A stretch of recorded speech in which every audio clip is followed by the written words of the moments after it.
안녕하십니까. 월간조선 박희석입니다. 오늘 역시 김종인 씨에 대해서 한번 얘기를 해보겠습니다. 왜 윤석열 국민의힘 대통령 후보가 김종인 씨를 그렇게 총괄선대위원장으로 데리고 오려고 했는지 아직도 많은 사람들이 의문을 제기합니다. 대체 그 사람이 뭐길래, 아니 이 국민의힘 당원이나 국민의힘 지지층이나 윤석열 후보를 대통령 후보로 선출한 거 아닙니까? 그러면 그 사람한테 전권을 주고 그 사람이 대표 얼굴로서 모든 거를 이렇게 통화를 하면서 대선이라는 어떤 전쟁, 정권, 쟁탈전 이런 거를 펼쳐야 된다. 이런 국민의 당 지지층의 의사를 맡긴 거 아니겠습니까? 그런데 그렇게 되자마자 그 직후에 김종인한테 쪼로로로 이렇게 가가지고 어떤 한 수 가르침을 부탁드린다 이런 식으로 얘기하는 거, 이게 과연 어떤 국민적 설득력이 있겠습니까? 그런데 또 이런 얘기를 합니다. 김종인이가 무슨 김종인 씨가 책략가다, 전략가다, 김종인이 있어야 무슨 선거에서 이길 수 있다, 김종인이 정권을 휘두를 때 성적이 좋았다, 이런 얘기를 하는 사람들이 있습니다. 그런데 다 좋습니다. 다 좋은데 과연 그러면 김종인 씨가 윤석열 캠프에 합류를 하면 총괄선대위원장이 되면 윤석열 후보가 더 유리해지느냐? 근데 전혀 그렇지 않다. 그거를 말씀드리고 싶습니다. 일단 먼저 이 한 가지만 말씀드리고 싶습니다. 김종인 씨는 표를 끌어올 수 있는 사람이 아닙니다. 선거는 표싸움이지 않습니까? 표싸움.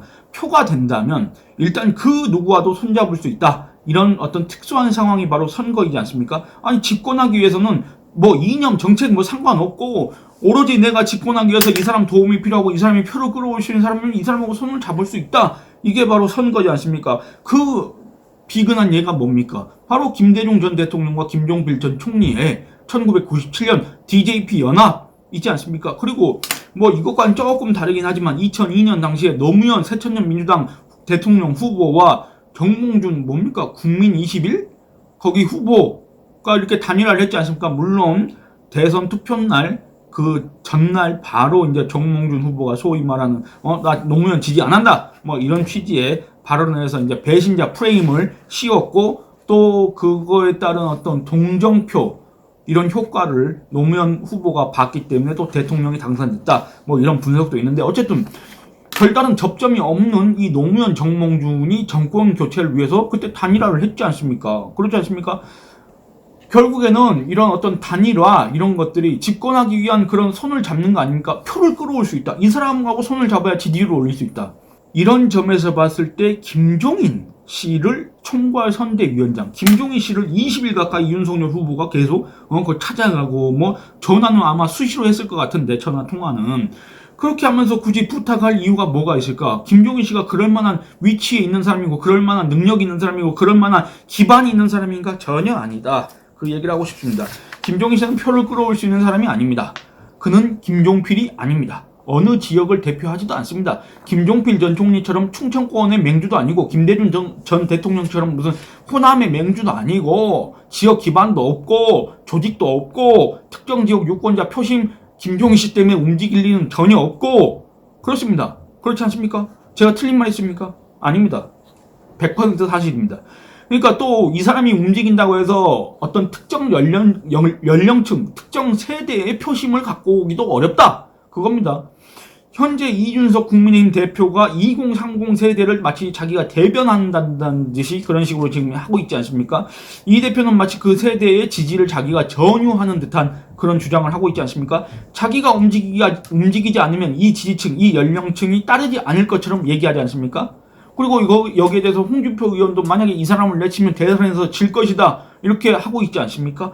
이런 주장에 100% 동의하진 않지만 그럼에도 이 대표의 지지층에는 2030이 있다는 것은 부인할 수 없는 사실이기 때문에 비록 그 지지율이 한 자릿수일지 아주 극히 소수에 불과할지는 모르겠지만 어쨌든 이 이준석이라는 사람은 어쨌든 조금이나마 소수나마 표를 끌어올 수 있는 사람이기 때문에 그 효용 가치가 있다 이렇게 얘기할 수 있습니다. 그런 반면에 김종인 씨는 어떻습니까? 김종인 씨가 움직인다고 해서 18세 이상 20대가 국민의힘을 지지합니까? 아니면 30대가 지지를 합니까? 아니면 40대가 윤석열 후보를 지지합니까? 50대가 지지합니까? 60대가, 70대가, 80대가 80대 이상이 지지를 합니까? 전혀 그렇지 않습니다. 그러니까 이 사람이 움직인다고 해서 어떤 특정 지역 유권자들의 표심을 갖고 오는 것도 아니고, 이 사람이 움직인다고 해서 어떤 특정 세대의 지지를 끌어올 수 있는 것도 아니고, 이 사람이 움직인다고 해서 어떤 특정 직능 그런 단체들의 지지를 끌어올 수 있는 것도 아니고 아무것도 아니다 그겁니다.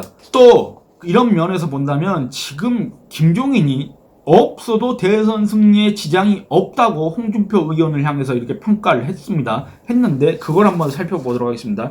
이 김종인 씨가 2017년 대선에 출마하겠다고 선언을 했습니다. 불과 한 3주? 2주 만에 그걸 번복하고 안철수한테 쪼르르 달려갔는데, 보시겠습니다. 이때 당시에 이 김종인 씨가 얻었던 지지율, 여론조사, 이것도 잘 나와야 1%였습니다. 1%. 그런데 지금 이 김종인 씨가 홍준표 의원, 안철수 국민의당 대표를 향해서 각종 험담을 했지 않습니까? 홍준표 의원 향해서 없어도 대선 승리에 지장이 없다 했는데 2017년 대선 당시에 홍준표 자유한국당 후보가 얻은 득표율은 24%, 안철수 국민의당 대선 후보가 얻은 국민의당 후보의 득표율은 21%였습니다.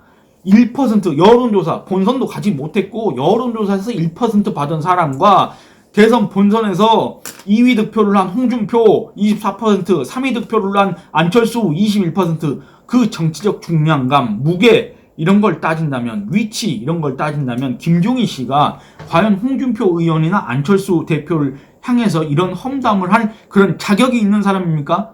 그 중량감으로 따진다면 이 두 사람이 발밑에도 못 쫓아오는 사람이 바로 김종인 씨 아니겠습니까? 그리고 또 김종인 씨는 대단한 책략가? 아닙니다. 이건 제가 다른 영상에서도 얘기했지 않습니까? 아닙니다. 그렇지 않습니다. 김종인 씨는 책략가가 아닙니다. 김종인 씨가 미래통합당 비대위원장을 맡고 이후 국민의힘으로 당명을 바꿨습니다만, 당대표격으로 활동할 당시에 짜르로 불렸습니다. 전권을 휘둘렀습니다. 그때 당시 국민의힘 지지율 사실상 큰 변화 없었습니다. 5% 남짓 오르는 게 전부였습니다. LH 투기 의혹이 나오기 전까지. 그것도 계속 유지된 게 아닙니다. 서울 부산시장 보궐선거를 앞두고 정권 심판 여론이 올라갈 때 그게 당 지지율이 올라갔던 것 뿐입니다. 거기다가 친여 단체인 참여연대 민변이 LH 투기 의혹 제기하지 않았으면 그 당 지지율은 또 어떻게 됐을지 모릅니다.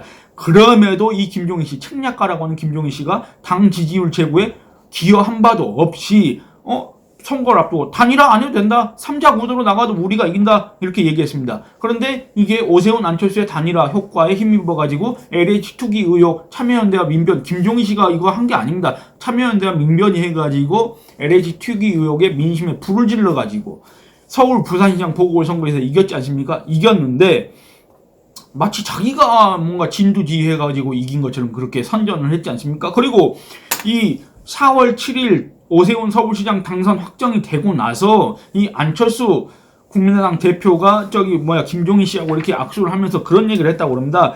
이 악권의 승리라고 이렇게 얘기를 하니까 나중에 이 김종인 씨가 언론 인터뷰에서 이런 얘기를 합니다. 어떻게 건방지게 그런 말을 하나? 국민의힘이 승리한 것이다. 여러분들, 국민의힘이 승리한 것이라고 한다면 김종인 비대위원장 자기가 잘해가지고 국민의힘이 승리했다 이런 주장을 하는 거 아니겠습니까? 그런데 전혀 그렇지 않다. 실상은 그렇습니다. 여러분, 서울시장 보궐선거 때 안철수를 보고 오세훈한테 한 표를 던졌으면 던졌지 그런 사람이 있을 가능성이 높겠습니까? 아니면 김종인을 보고 오세훈을 찍은 사람이 많겠습니까?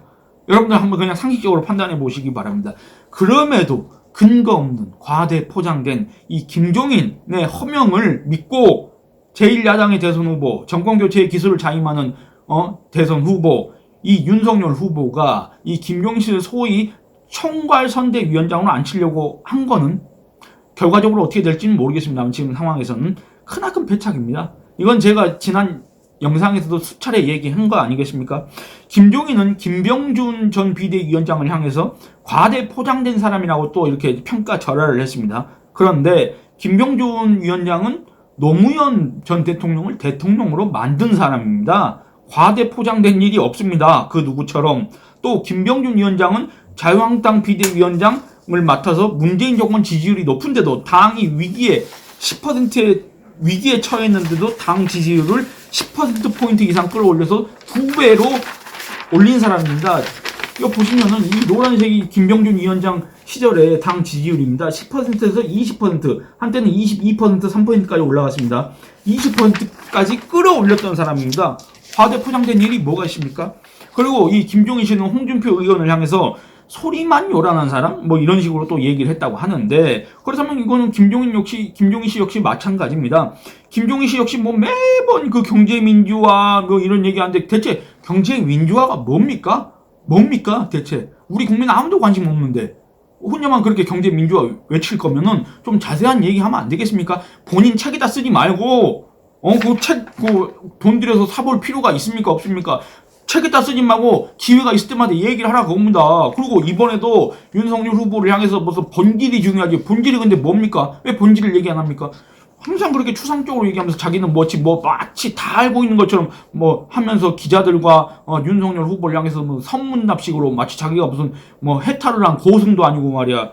그런 식으로 얘기를 하고 있지 않습니까? 그거 실제 불분명합니다. 이 사람이 뭔 얘기하는지 아무도 모릅니다. 대체 뭘 얘기하는 것인지 소리만 요란한데 그 실체, 그 본질은 무엇인지 아무도 모르고 아무도 관심이 없다. 이 사람이 대체 뭘 지향하는 것인지, 그리고 그걸 이 사람의 철학이 무엇인지 모르겠다. 그겁니다. 그런데도 매번 정권을 운운하면서 마치 뭐나 할 것처럼 요란하게 출발을 합니다. 출발할 때는. 근데 결과적으로 보면 아무것도 없다고 봅니다. 당 지지율을 별로 끌어올리지도 못하고, 만약에 LH 투기호가 없었으면, 안철수와의 단일화 없었으면 서울시장 보궐선거도 어떻게 됐을지 모르고 그렇습니다. 결과적으로 아무것도 없습니다. 이뤄낸 게. 항상 이 김종인 씨의 마지막은 뭔지 여러분들 기억나십니까?